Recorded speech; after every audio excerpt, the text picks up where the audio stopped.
He had left her a house full of memories and one machine that still breathed his name. A silver-blue Mustang that gleamed like a trapped summer sky in the dim light of her garage. Carol Allen ran her fingers over the hood, tracing the reflection of her own aging face in its polished skin, the last thing her late husband Dennis had restored before the cancer took him. Every Sunday, she wiped the dust as if she were touching him again. She didn't know that in a few days, the engine that once carried their laughter would be driven away for a selfish dream. Welcome to True Voice. If you're watching this, like and subscribe, and let me know where you're watching from. Carol had learned to live quietly after Dennis's passing. Coffee at dawn, roses trimmed by noon, and dinner alone by 6. The house creaked like an old companion. On weekends, her son Brian would visit, sometimes with his beautiful wife Vanessa, who spoke with the confidence of someone who had never lost anything. Vanessa always wore perfume that smelled like money and new beginnings. She would smile at the car, then at Carol and say, "It's such a classic. Worth a fortune now, isn't it?" Carol would only nod, her heart tightening. She didn't like the way Vanessa said, "fortune." Brian had changed since the wedding. His laughter shorter, his visits quicker, his gaze heavier when it lingered on things that once belonged to his father. He had inherited Dennis's dark eyes but none of his patience. Lately, when Carol spoke about bills or repairs, Brian would sigh and look at Vanessa as if asking for silent permission to care. That Thursday evening, Carol set the table for 3, roast chicken, Dennis's favorite. She had even placed his old chair at the head of the table, though no one ever sat there. Brian and Vanessa arrived an hour late. Vanessa breezed in with a silk scarf around her neck, her voice light, her phone in hand. "Sorry, traffic," she said, brushing past Carol's offered embrace. Brian followed, distracted, mumbling something about work. Dinner was polite but cold. Vanessa talked about Paris. "A second honeymoon," she said, her eyes glinting. "You know, Brian's been working so hard. I think we deserve a little break. It's been years since we traveled anywhere romantic." Carol smiled softly. "Paris is lovely," she said, "but expensive." Vanessa's smile never faltered. "Oh, we'll manage. He's got a plan." When they left that night, Carol watched from the porch as the taillights disappeared into the dark. The air smelled of rain. Something inside her whispered that the world was shifting, quietly, cruelly. She didn't know that while she washed the dishes, Brian's plan was already in motion, a plan that would soon empty the garage and break her heart. The next morning, sunlight spilled across the driveway. Birds sang over the hum of a distant mower. Carol carried a basket of laundry toward the garage, humming one of Dennis's old songs. She pressed the button.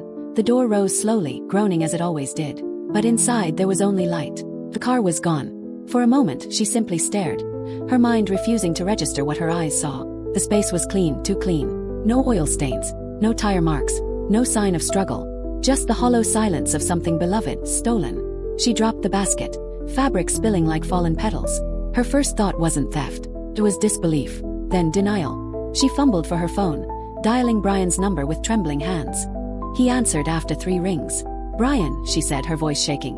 "The car, your father's car, it's gone." Then his voice flat, defensive. "Oh right, yeah, about that, Mom. Look, I sold it." Carol's breath stopped. "You what?" "It was just sitting there," he said quickly. "You never drive it." "Vanessa and I needed some funds for a business trip." "A business trip?" she whispered. "Well, Paris. But it's networking too." "Mom, it's not like you were using it." Carol sank onto the steps, the world tilting around her. "Brian," she said, each word breaking in her throat, "that car was your father's soul. He rebuilt it with his hands." He sighed. "You're overreacting. It's just a car." Her hand tightened around the phone. "No, Brian. It was never just a car." He mumbled something about calling later and hung up. Carol sat in silence. The wind moved through the empty garage like a whisper of ghosts. Her heart pounded in disbelief, grief sharpening into something colder. Then, from the corner of the room, she saw a faint glint, a missing key ring hook, a faint smudge on the wall where Brian had leaned the day before. Her tears fell, not just for the car, but for the son she no longer recognized. And that's when her phone rang again, an unknown number flashing on the screen. She hesitated, then answered. "Mrs. Allen," a calm male voice said. "This is Tom Weaver from the dealership downtown. I'm calling about the Mustang your son sold yesterday. There's something you should know." Carol froze. Her breath caught in her chest. "What do you mean?" she whispered. There was a pause on the line, long, uneasy. Then Tom said softly, "Let's just say your son's story didn't add up." The room went still. The dust hung motionless in the light. And in that breathless silence, Carol realized, the real betrayal hadn't even begun. Carol sat in her kitchen, the receiver still warm against her ear long after Tom's voice had faded. The tick of the old wall clock was louder than her own breathing. She felt the room shrink, the air tighten. For years, she had believed betrayal was something that happened to other people. Cold headlines and neighbors' gossip, not the quiet, aching life she lived. Tom's voice had been steady, too steady. Your son said you were moving to a smaller place, Mrs. Allen. He told us you wanted to sell the car before you left. Her pulse fluttered. That's not true, she'd managed to say. I figured as much, Tom had replied. That car, there's love in its frame. You can feel it when you touch the steering wheel. I didn't believe his story. That's why I didn't finalize the transfer yet. Now, as she sat alone, Carol whispered his words again. Love in its frame. Dennis's hands had built that love. His knuckles were scarred from years under that hood. He'd called the car his second chance. Rebuilt it after his first heart attack to keep his spirit busy. Every screw, every layer of paint carried something of him. She stood slowly, her chair scraping the tiles, and looked out at the empty garage. The absence hurt like a missing limb. But beneath the grief was something new, a quiet flame of resolve. She found Tom's number again and called back. He answered immediately. Mrs. Allen. I'm coming to see you, she said. The dealership sat at the edge of town, its windows flashing sunlight like glass blades. Carol drove her old sedan, her hands steady on the wheel. When she arrived, Tom stepped out to greet her. He was younger than she'd imagined, maybe in his 40s, with kind eyes that carried the tired honesty of a man who'd seen too many deals go wrong. Inside, the dealership smelled of leather and new engines. Tom led her to a small office, closed the door, and placed a file on the table. I'm sorry you have to go through this, he said softly. But I think you should see what your son signed. He slid the papers across the desk. Carol's eyes traced the ink, the bold strokes that spelled Brian Allen. Her hands trembled as she recognized the forged signature beside it, C. Allen. Her own name in her son's handwriting. She pressed her palm to her mouth. He forged my name. Tom nodded gravely. I couldn't let it go through until I spoke with you. He said you'd given him full permission, but something didn't sit right. I knew that car meant something. Carol blinked hard, her vision blurring. It meant my life, she whispered. Tom leaned forward. The car's still here. It hasn't been resold yet. But you'll need proof of ownership to reclaim it legally. I have every document at home, she said quickly. Titles, insurance, everything Dennis left. Then you can get it back, he said. But I'll warn you, it won't be simple. If he signed under your name, it'll count as fraud. The word hung between them, fraud. Sounded harsh, final. Not something a mother said about her son. Carol's voice trembled. I don't want to ruin him. I just want what's mine. What was Dennis's? Tom nodded. Then we'll handle this quietly. But you should talk to him again. Let him know what he's done before someone else does. When Carol stepped out into the fading sunlight, the town looked different, harder, sharper. The sky was turning gold, but she felt only coldness spreading in her chest. She drove home slowly, her thoughts unraveling with the road. By the time she reached her driveway, dusk had fallen. The garage loomed like an open wound. She stood there for a long moment, then whispered into the emptiness. Dennis, our boy's lost his way. Her phone buzzed. A message from Brian. Don't make this a big deal, Mom. We'll pay you back. Stop acting like you're the victim. Carol stared at the screen until her tears blurred the words. Then she deleted the message. She didn't know yet that Brian and Vanessa were already packing their bags for Paris. Or that Tom, uneasy and curious, would soon discover something far more troubling about the sale. Something that would turn a mother's grief into a reckoning. Because the papers Brian forged weren't the only ones with her name on them. The next morning broke cold and pale, the kind of light that made everything look washed out, as if the world itself had taken a deep breath before delivering bad news. Carol woke early, her mind already heavy with the memory of her son's message. She sat on the edge of her bed, her fingers curled around Dennis's old wristwatch. It hadn't ticked in years, yet she kept it wound like an act of faith. She brewed her coffee in silence, the hiss of the kettle the only sound in the house. On the kitchen table lay the folder she had pulled from the filing cabinet the night before. Ownership papers, insurance, the maintenance log in Dennis's neat handwriting. She flipped through them slowly, her chest tightening with every page. Everything was in her name, clean and complete. But one sheet stopped her cold. At the bottom corner of the title transfer form, another signature. Hers, again. This one wasn't the one Brian forged at the dealership. It had been submitted months ago, quietly processed through an agency downtown. Carol's throat went dry. Brian hadn't just tried to sell the car once. He'd laid the groundwork long before. He dialed Tom. Can you meet me again? She asked. An hour later, she was back at the dealership. The air smelled faintly of oil and rain. Tom met her at the entrance. His brow creased with concern. You look like you've seen a ghost, he said. I might have, she murmured, handing him the document. This was filed months ago. The same forged signature. Tom scanned it, his jaw tightening. He went through a private broker. That's not standard, it's risky. Whoever helped him had to know it wasn't clean. Carol's stomach knotted. You think someone helped him do this? He nodded. And not just anyone. This is professional work. Someone who knows how to manipulate ownership trails. Tom pulled a name from the file. Leland Harper. Broker, Automotive Investments. He turned his monitor toward her. A middle-aged man in an expensive suit stared back from the dealership registry. Carol studied the face. There was something reptilian about his eyes. Cold, practiced, the kind of man who could make money look like mercy. "Do you know where to find him?" she asked. Tom nodded. "Downtown. But Mrs. Allen, let me go with you. These people don't take kindly to being confronted." She shook her head gently. "Thank you, Tom. But I've spent years being gentle. It's time I stop." By late afternoon, Carol stood outside Harper's office building, all glass and metal reflecting the cloudy sky.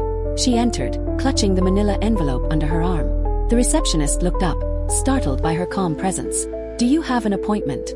"I don't need one," Carol said softly. "Tell him it's about a car. A '68 Mustang.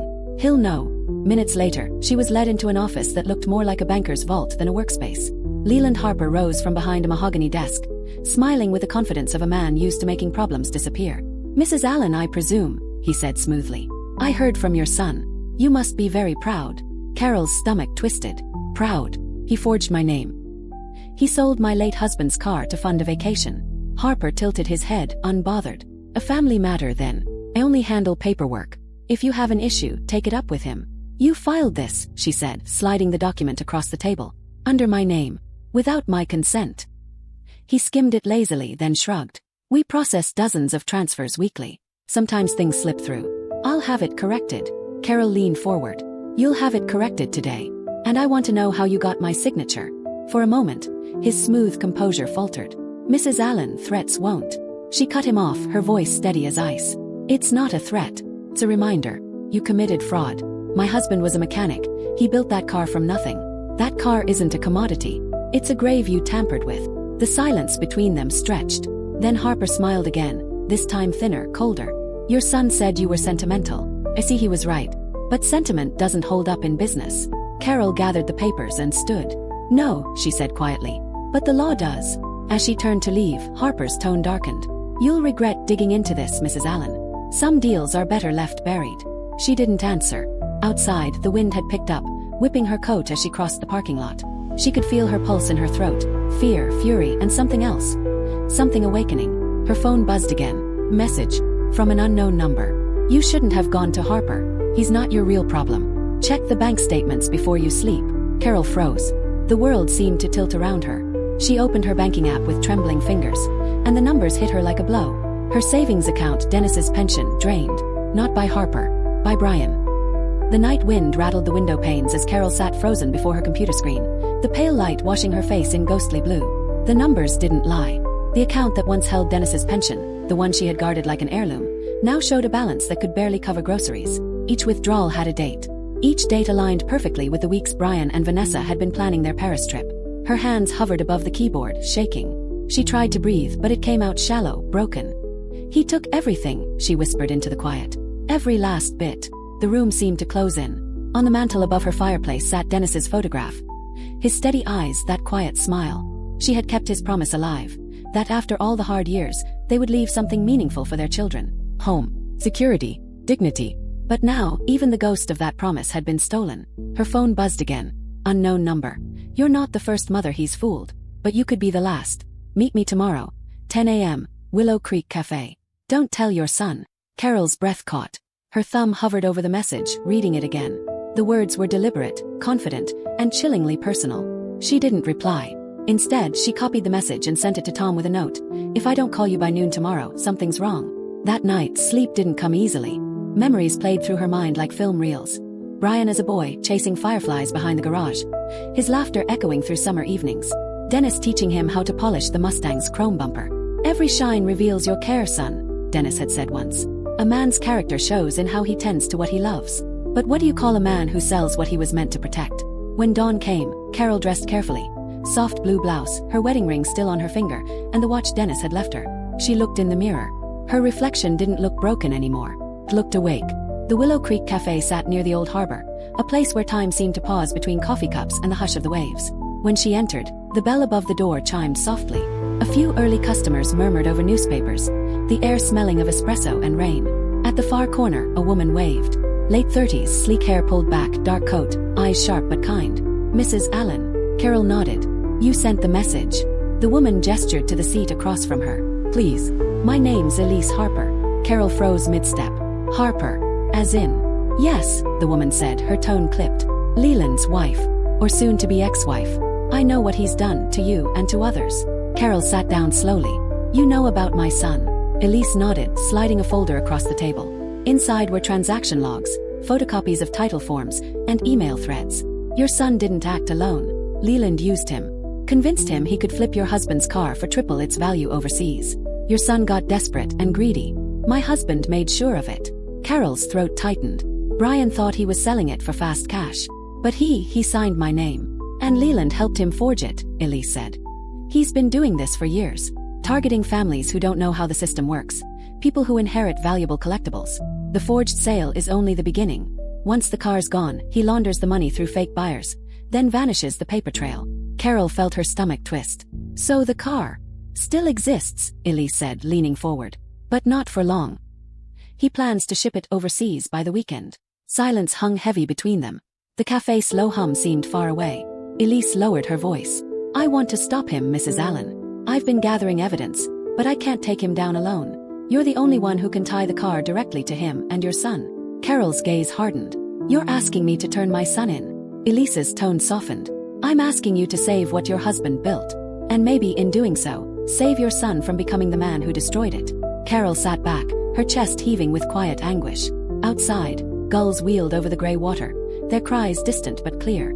She thought of Dennis's hands, the oil-stained knuckles, the soft grin. He built beauty out of broken things. Maybe now it was her turn. She reached across the table. I'll help you, she said. But on one condition. My son never learns you came to me. Elise nodded solemnly. Deal. As Carol rose to leave, she glanced toward the window.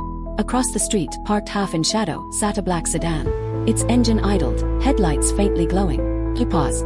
The driver's window rolled down just enough for her to see a familiar face. One she hadn't expected. Brian, watching her. Their eyes met for a single, unbearable second. Then the car pulled away. The rain had started by the time Carol reached her car. Fine, needling drops that blurred the windshield and streaked down her trembling hands as she fumbled for her keys.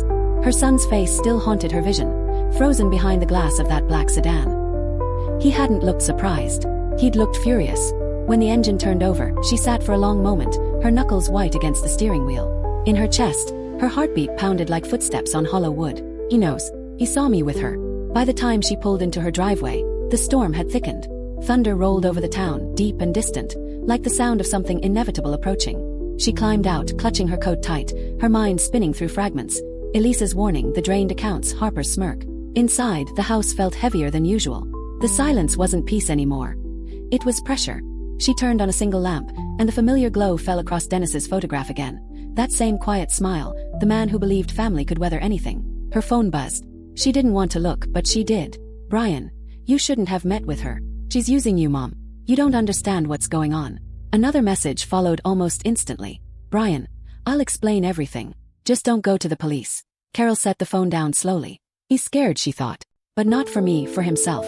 Outside, a car door slammed. She moved toward the window just as headlights cut across the lawn. The same black sedan. Her pulse spiked. Then came the knock. 3 sharp raps on the door, firm, impatient. She hesitated, her hand on the knob. Brian, she called. Open the door, Mom. His voice came, muffled by rain and guilt. She opened it halfway, the storm wind sweeping in around him. He looked older somehow, or maybe just more hollow. His hair was damp. His eyes glassy with exhaustion and anger. We need to talk, he said. Carol stepped aside silently, motioning him in. He dropped his jacket onto the armchair, pacing like a trapped animal. You went to Harper's wife, he said, his tone sharp. Do you have any idea what that woman's capable of? Carol folded her arms. I know exactly what you've done. You forged my name. You drained your father's savings. And now you're warning me about other people's sins. He flinched, his jaw tightening. It wasn't supposed to go that far, he muttered. I just wanted to fix things, to get ahead for once. Vanessa wanted the trip. I thought the car would cover it and I'd pay it all back before you even noticed. Carol's voice trembled. Not from weakness but from restraint. You sold your father's heart, Brian. That car was him. Every bolt, every breath of paint. You turned his legacy into a ticket to Paris. He looked away. You don't understand pressure. You never had to prove yourself. Dad made everything look easy. But he never believed in me. Because you never stood still long enough to be believed. Her words cracked through the room like thunder. You keep running from job to job, scheme to scheme, and now you've run straight into ruin. For a moment neither spoke. Rain hammered the windows. Then Brian's voice softened, almost pleading. You don't get it, Mom. Harper's worse than you think. He's not just flipping cars. He's laundering money for collectors. Dangerous people. If you report him, they'll come for anyone tied to the papers. Including me. Including you. Carol's chest tightened. Why would they come for me? He swallowed hard. Because I didn't just forge your name on the car title. I used your credentials to open one of the transfer accounts. Everything traces back to you. The room went still. The clock ticked once, twice. A sound far too small for the weight it carried. Carol's hand went to her throat. You put my name on a criminal account. He nodded miserably. I didn't mean to. Harper said it was just to verify the sale. He said it was routine. But now they think you're part of it.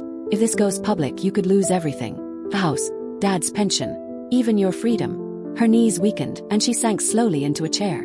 The betrayal was no longer abstract. It was alive, breathing through every word her son spoke.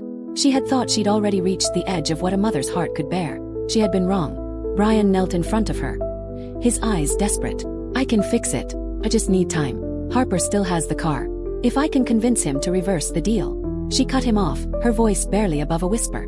You can't fix a fire by adding more smoke. He exhaled sharply, running a hand through his hair. Then what do you want me to do, Mom? Turn myself in. Carol looked at him, really looked at him. The boy who once built birdhouses with his father, the man now unraveling before her. I want you to stop lying, she said softly. To me. To yourself. To whatever's left of the man your father hoped you'd be. For the first time, Brian's eyes filled with tears. But before he could speak, her phone buzzed again on the table. One new message. Unknown number. It's done. Shipment leaves tonight. He's covering his tracks. Carol stared at it, the words burning through her mind. She looked up at Brian. What shipment? He froze. His silence was answer enough. She rose, her voice trembling with fury. You knew the car was leaving tonight. Brian backed away. Mom, listen. But she was already grabbing her coat. No, she said. You've said enough. This ends tonight. Outside, lightning flashed, illuminating the drenched road. Carol climbed into her car, the old engine roaring to life. In her rearview mirror, Brian stood on the porch, his figure small and drenched beneath the storm. Her hands tightened on the wheel as she whispered into the night. You took everything, Brian. But you forgot one thing, I still have his will. And with that, she drove toward the harbor. The storm had turned the road into a ribbon of mirrors. Headlights fractured across the puddles, trees bending like witnesses as Carol's old sedan roared through the rain. The wipers struggled to keep up, slicing through sheets of water that blurred everything but her purpose.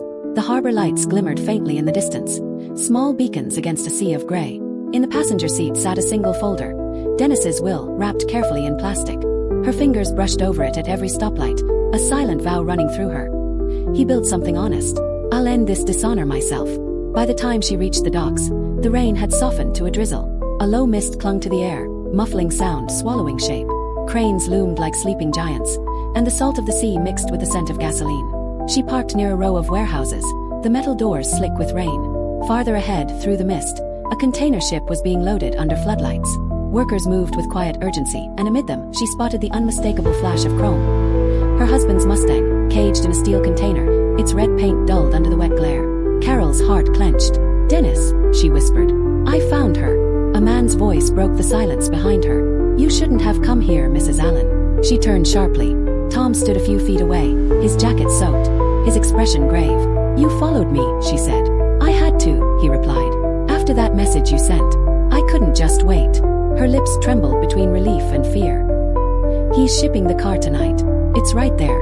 Tom's gaze followed hers. Then we need to move fast. Harper won't risk witnesses. A noise echoed across the docks, the low hum of an approaching engine. From the far side of the yard, two black SUVs rolled in, their headlights cutting through the fog. Carol's stomach dropped. Harper, Tom muttered. He's here. They ducked behind a stack of crates as the SUVs stopped near the loading area. Four men stepped out, raincoats, gloves, the quiet posture of men accustomed to doing damage without drawing attention. And then Harper emerged. His suit was immaculate despite the weather. His hair slicked back, his confidence unshaken. Load it and seal it, Harper barked to his men. I want this container gone before sunrise. Carol's pulse thudded. The sound of the car's metal ramp clanging against the dock made her flinch. She wanted to scream, to run at them, but Tom's hand tightened on her arm. Not yet, he whispered. We need proof. He lifted his phone, recording quietly as Harper oversaw the loading. The red car glinted like blood under the floodlights, its tires gliding up the ramp one last time. Then, over the noise, another voice cut through the storm. Stop the truck. Both Carol and Tom turned. It was Brian. He sprinted toward the dock, rain soaking his shirt, desperation burning in his eyes. Harper's head snapped toward him. "What the hell are you doing here? You said she'd never find out," Brian shouted. "You said the papers would disappear." Harper's expression hardened. "You brought your mother into this mess. Now she pays the price." Before Carol could think, she was running. Her shoes slapped against the wet pavement, her voice breaking through the chaos. "Leave him alone." Everyone froze. For 1 second, all that could be heard was the hiss of rain and the ocean's pulse against the rocks. Harper turned slowly, his smirk curdling into disdain. "Ah, the grieving widow," he said. "You really should have stayed home." Tom stepped forward, holding up his phone. "You're finished, Harper. I've got every word recorded." But Harper only chuckled. "Do you really think that's enough? This isn't a courtroom drama, son. Out here, evidence disappears faster than truth." Brian's voice cracked. "She's got the will, Harper. It proves the car's hers. You can't touch it." That wiped the smirk off Harper's face. He turned to Carol, his tone darkening. "Where is it?" Carol lifted the folder from beneath her coat. "Right here." For a moment no one moved. The air was electric, charged with threat and sorrow. Then Harper nodded toward one of his men. "Take it." Before the man could move, a blinding flash cut through the night. A camera. Tom had taken another photo, the scene illuminated like a crime frozen in time. "You touch her," he warned, "and this goes to every news outlet in the city." Harper's men hesitated. The tide slapped against the dock, a rhythm of unease. And then, from somewhere behind them, the wail of sirens rose, faint at first, then swelling louder. Blue lights flickered across the fog. Harper's jaw clenched. "Who called them?" Carol's eyes met Tom's, but it wasn't him who answered. It was Brian. "I did," he said quietly. "I told them everything. I'm done running." For the first time that night, Harper's composure cracked. He barked an order. "Get the car!" But it was too late. Officers poured onto the dock, their shouts cutting through the storm. Harper's men scattered. Tom grabbed Carol's hand and pulled her toward cover as chaos erupted. Through the confusion, Carol caught one last glimpse of the Mustang, gleaming under flashing lights, before officers swarmed it. By the time the noise died down, Harper was in handcuffs, glaring daggers at her as they led him away. "You think this ends with me?" he hissed. "You have no idea who you've crossed."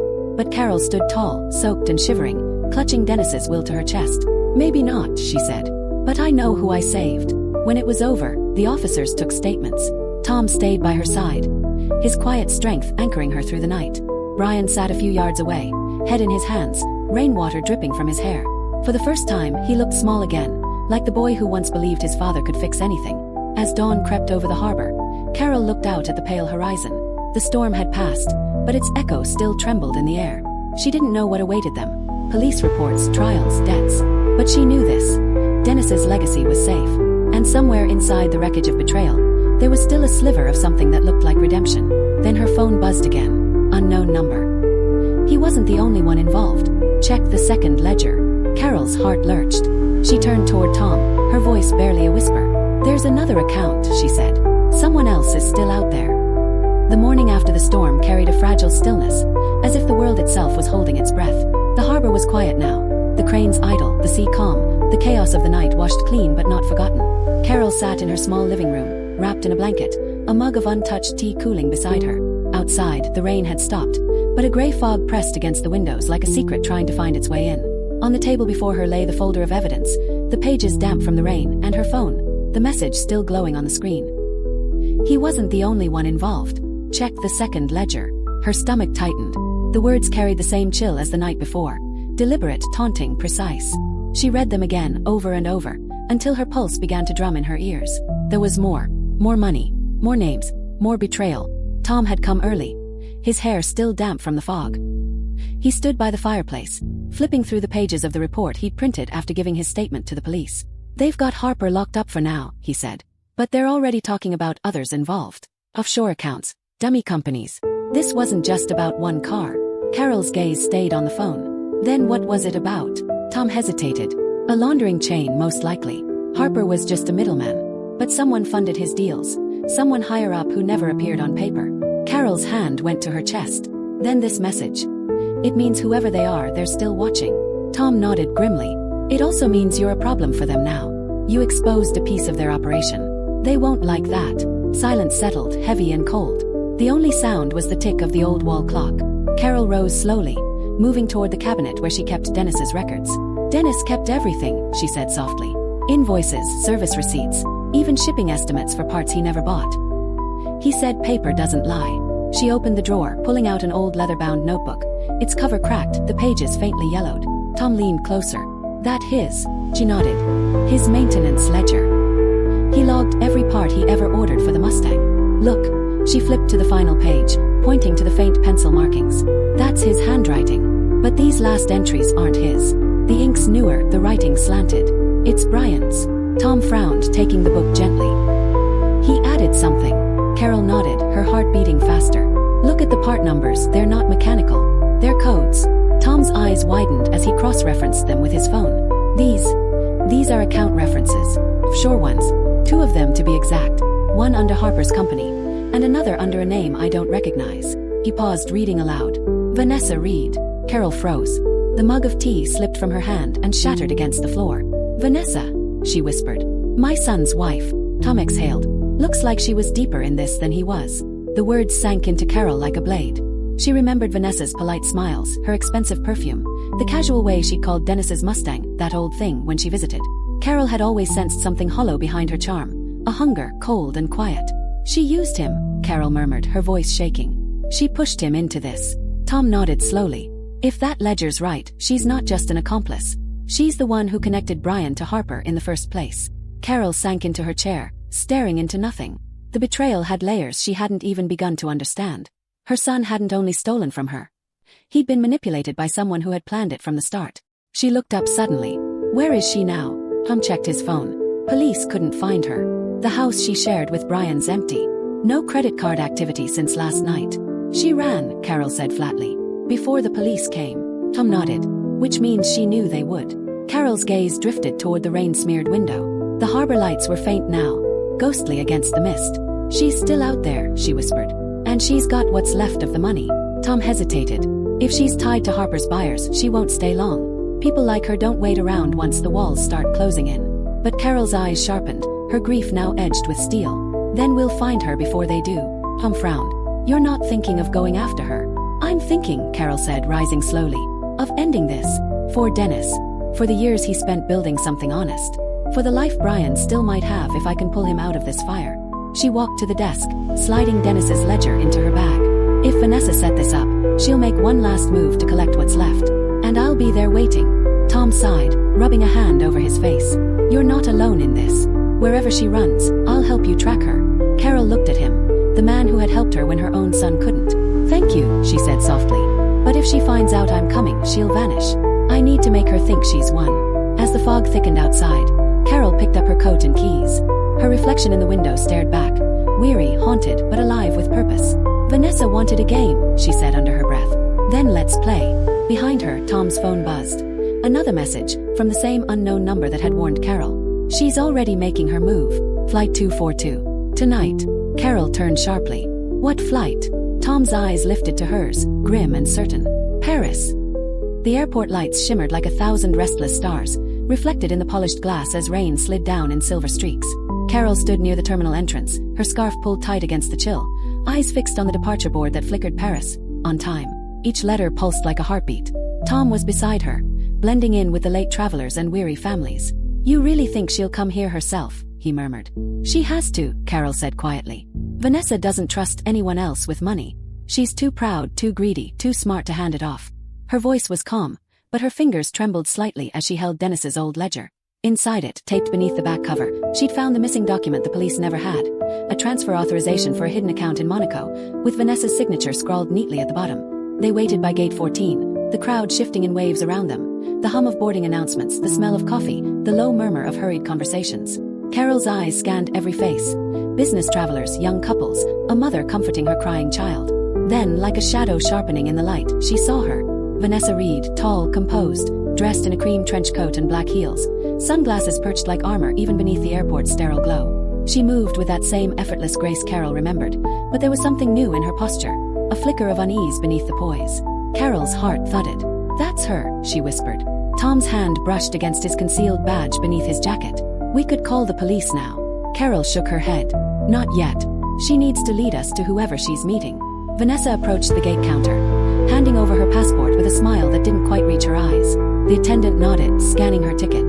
Carol watched every motion, her breath shallow. She was holding a sleek black handbag, the kind that could fit a fortune in neatly folded envelopes. "She's carrying it," Carol said softly. Tom nodded, already moving toward the service corridor that led to the other side of the gate. "Stay behind me. We'll catch her before boarding." But Vanessa was faster. As the first boarding group was called, she slipped through the line, handing over her pass. She walked down the jetway, not looking back once. "Damn it," Tom muttered, quickening his pace. Carol followed, her shoes echoing against the tile. The security guard moved to stop them, but Tom flashed his credentials, murmuring something low and urgent. They pushed through, only to find the jetway empty. "She didn't board," Tom said, scanning the area. "She vanished between the checkpoint and the door."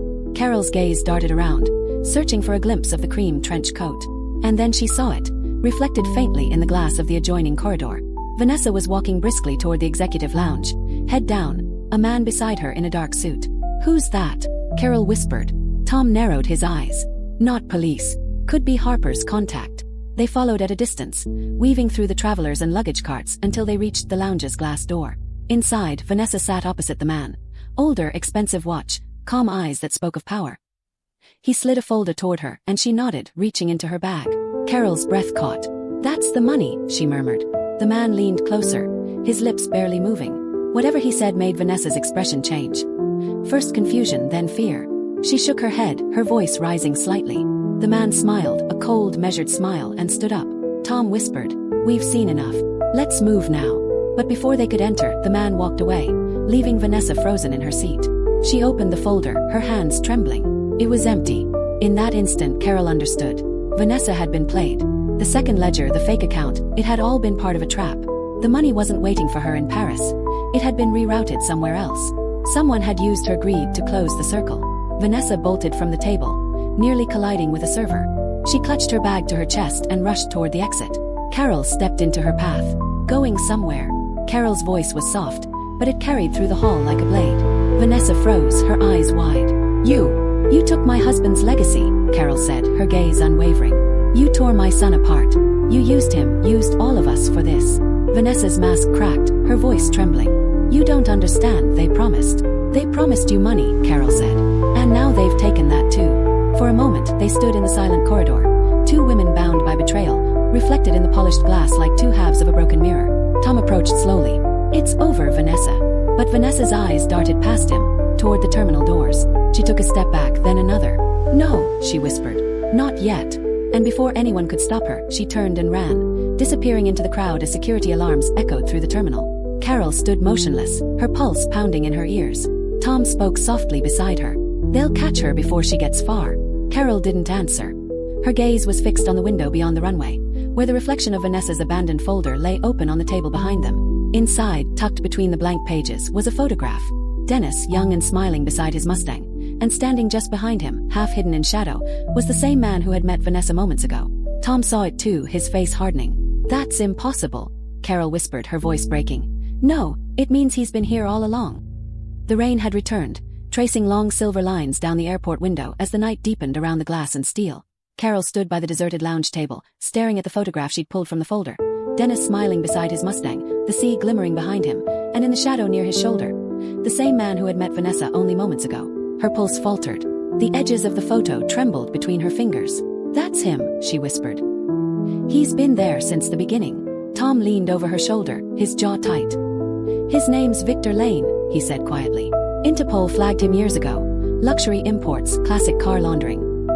He's the ghost behind half the stolen restorations in Europe. But no one ever managed to put a face to the network." Carol's breath caught. "You're saying Dennis knew him?" Tom hesitated. "Or maybe he didn't." The airport lights dimmed as a new announcement echoed through the hall. A final call for the Paris flight. Carol's gaze drifted toward the boarding gate, where uniformed officers now combed the crowd, searching for Vanessa. But her mind was somewhere else, spiraling backward through time. To the days Dennis spent at the garage, to the men who came and went under the hum of engines and the smell of oil. There had been one man. Tall, polite, always too curious about the car's modifications. She remembered his expensive watch, the faint French accent, the way Dennis had once said, "He knows his craft, Carol." One of the few who still care about precision. Her stomach turned. That was him. Dennis had trusted Victor Lane. Tom's phone buzzed, dragging her back. He read the message aloud. Security caught Vanessa. She was trying to reach a private hangar. But his brow furrowed. They found a car registered to Lane waiting outside, empty. Carol's eyes darkened. He's one step ahead. Tom nodded grimly. He always is. They left the terminal, stepping into the cold mist where blue lights flickered against the rain-soaked pavement. Police surrounded the hangar at the far end of the lot. Vanessa stood near the barricade, drenched and shivering, her trench coat clinging to her frame. When she saw Carol approach, her face crumpled. Not in defiance this time, but something close to pleading. He used me, Vanessa choked. Said Brian's car was worth millions if I helped sell it overseas. Said he'd handle the buyers. I didn't know he'd been working with Dennis. Carol's voice was cold. You knew enough. Vanessa's tears mixed with the rain. He said Dennis owed him. From years ago, a partnership gone wrong. He said that car was collateral. I just wanted out. I wanted. Carol's hand rose sharply. You wanted everything. The words sliced the air between them. Tom signaled to the officers, who guided Vanessa toward the waiting car. But before she was taken away, Vanessa turned back, her voice trembling through the storm. He's not done, Carol. You think this ends with me? He's still looking for the rest of it.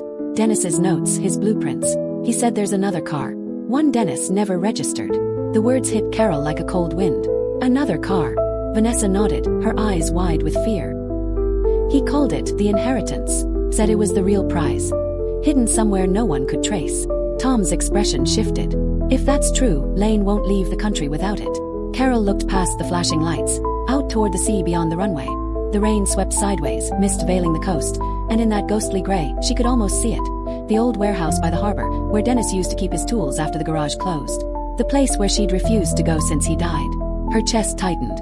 I know where he's going. Tom glanced at her. Then we need to move before he does. They climbed into the police cruiser, the wipers slashing across the windshield as the city blurred past. Carol's reflection flickered in the glass. Tired, hollow, yet fierce. Beneath her grief was something harder now. Purpose, shaped by every loss she had endured. When they reached the harbor, the storm was in full fury. Waves slammed against the pier, and the old warehouse loomed like a ghost from another life, its rusted doors rattling in the wind. Tom drew his flashlight. Stay behind me. But Carol was already moving, the beam of light catching on the water pooling across the floor. The smell of salt and metal filled the air. And then she saw it. Beneath the old tarp at the center of the room, the curve of a fender, the gleam of chrome. Her breath caught. Dennis. Tom pulled the cover back slowly. There it was. Another car identical in design to the Mustang her son had sold, but older, deeper in color, the paint dark as midnight. Carol's hand trembled over the hood. A small brass plate was fixed to the frame. For her, when the time is right. Before she could speak, a shadow moved in the doorway. Victor Lane stepped inside, rain trailing from his coat.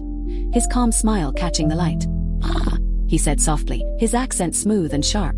Mrs. Halloway, you found it for me. Tom raised his weapon, but Lane didn't flinch. His gaze stayed fixed on Carol. You have your husband's eyes. He said you'd never understand what we built together. Carol's voice was steady, though her heart thundered. You built nothing but lies. Lane smiled faintly. On the contrary, your husband's design changed everything. And now it will change my fortune. He took a step forward, the glint of a gun just visible beneath his coat. Carol didn't move. You'll never get it out of here alive. For a moment, silence filled the warehouse, the storm outside roaring like a living thing. Then the lights flickered, a siren wailed in the distance, and Lane's expression hardened. He raised the weapon, but before he could fire, a shot rang out from behind. He staggered, collapsing to the floor as officers stormed in. Tom lowered his smoking gun, his eyes on Carol. Are you all right? Carol nodded faintly, her gaze locked on the car. The last piece of Dennis's legacy. Hidden, protected, waiting. Outside, the dawn began to break through the storm, pale gold spilling over the sea. Tom placed a hand on her shoulder. It's over. Carol looked out toward the horizon, where the light touched the waves. No, she whispered. It's finally beginning. But as the officers dragged Lane away, something small slipped from his coat pocket. A folded photograph. Tom picked it up, frowning. Another picture of Dennis, standing beside a blueprint marked Prototype 2. Underneath it, in Dennis's handwriting. For the one who finishes what I couldn't. Carol's breath hitched. The light caught her eyes like fire. What if this wasn't the last car, she murmured. Tom looked at her, realization dawning. The storm had passed, but a new mystery had just begun. The morning sun broke over the harbor like forgiveness. The storm had cleared, leaving the sea gleaming under a pale horizon. Carol stood outside the old warehouse, her coat pulled close, the smell of salt and oil clinging to the air. For the first time in years, the silence didn't feel empty. It felt earned. Inside, the second Mustang sat beneath the soft light, its dark paint glimmering like water. The brass plate still shone faintly. For her, when the time is right. Dennis's handwriting haunted every inch of metal, every bolt and weld, as though he had poured his soul into something that would outlive him. Tom joined her at the door, a mug of coffee in hand. "Interpol's taking Lane into custody," he said. "Vanessa's agreed to testify. She'll get time but not much. Brian's been transferred to a local facility. Should be released once the accounts are cleared." Carol nodded, her eyes distant. "He'll have to live with what he did. But at least now, he'll know the truth." Tom tilted his head. "About Dennis." She stepped closer to the car, running her fingers along the curve of the hood. Dennis wasn't just building a car. He was hiding something. A message, a design, a part of himself. He must have known what Lane would do if he ever found it. Tom frowned. "You think there's something inside it?" Carol smiled faintly. "There always is." She pressed the ignition switch gently. The engine came alive, low and smooth. A sound that was both mechanical and human, like a heartbeat waking from a long sleep. And as it idled, a faint light blinked on the dashboard. Not a standard indicator, but a small, engraved button marked DH Legacy. Carol pressed it. The glove box clicked open, revealing a sealed envelope wrapped in oil-stained cloth. Her fingers trembled as she unwrapped it. Inside, a single letter, written in Dennis's familiar hand. "If you're reading this, Carol, it means the storm's come and gone. Don't let them tell you this was about money. It was about trust, about proving that love outlasts greed. I built 2 cars because I wanted our son to see the difference. One for the world that sells, and one for the world that stays. The second one, this one, was always meant for you. Keep it, drive it, live again." Tears welled in her eyes. The words blurred, but the meaning was clear. Dennis had known everything. The betrayal, the theft, even the storm that would follow. And still, he'd left her something beautiful to hold on to. She looked toward Tom, her voice soft. "He built this for me." Tom smiled. "Then maybe it's time you took it out on the road." The engine purred as Carol climbed into the driver's seat. The morning light spilled across the hood, catching the reflection of the sea.